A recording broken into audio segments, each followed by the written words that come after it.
Until I graduated, I didn't understand the principle of the electric motor, but it turned out to be so simple.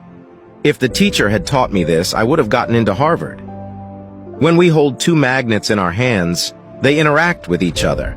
That is, opposites attract and opposites repel. Then we hold one of the magnets, drill a hole in its center, and insert a shaft so that it can rotate freely. When another magnet is brought close to it, the magnet with the hole drilled in it will rotate rapidly until they are attracted to each other by their opposite polarity. If we then change the direction of the magnet on the shaft will rotate half a turn again because of the repulsive force.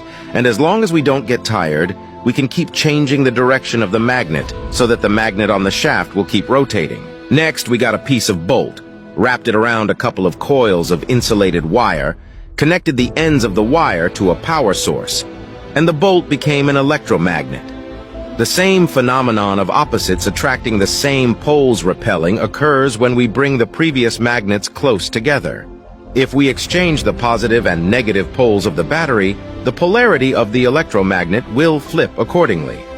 But it is too much trouble to exchange batteries back and forth. Then we will try to switch the connection of the wire. The same can be realized N-pole and S-pole switching. We similarly drilled a hole in the center of the bolt, inserted a shaft, and energized the coil, and the bolt would rotate half a turn because of the magnet interaction force. As long as we don't get tired of constantly switching wires, the bolt will continue to rotate. But we didn't want to get tired yet, so to save energy, we changed the magnets on both sides to a curved shape and replaced the wire wound bolt in the center with a metal circuit we called an armature. The armature will also start spinning as soon as power is applied, but manually switching the wires will still tire you out. So we turned the wire connection points into curved pieces of metal separated by a slit in the center, which we call the commutator. The sides of the commutator are then fitted with brushes, which have springs inside to ensure that the wires make contact with the commutator. When the brushes are energized, the comb starts to rotate, and the brushes switch contact points after passing through the slit.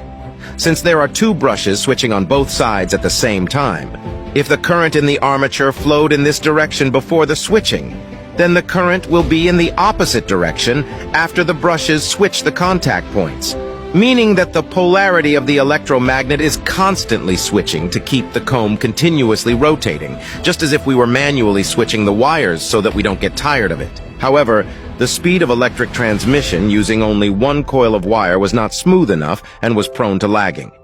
In order to improve the efficiency, we added more armatures to it and installed more commutators so that an electric motor was made. In order to improve its service life, we also added a fixed device. This is the principle of the motor used in our daily life. Isn't it very simple? Do you know how to make it?